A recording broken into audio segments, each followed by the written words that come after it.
Okay, so we just concluded actually showing you how to make a box plot illustration.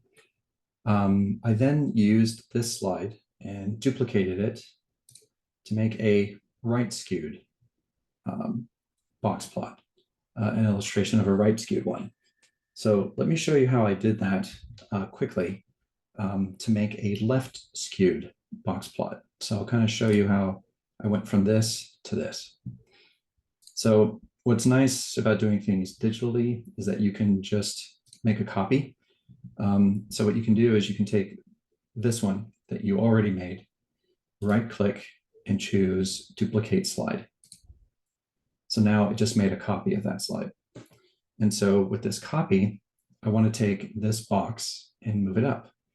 So what I need to do is I need to shorten this line. And I can hold the shift key down, make it shorter. That looks about right. And I can take all of this. Let me deselect this line. Looks like it selected it. There we go. So this is the lines in the box, as well as these three text boxes. With all of this selected, I'm going to right click on the object and choose group. So now this will all move together as one. And I'm going to use the up arrow to maybe move that up a little. Now, if I just hit the up and down arrow, it kind of moves things in large increments. But if I hold the shift key down, I can do it in smaller increments so that maybe I can get it just in the right spot like that.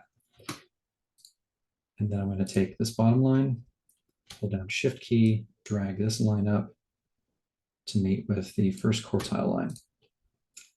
And there's a left skewed box plot illustration.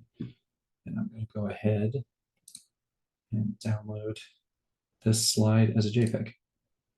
And I'm done.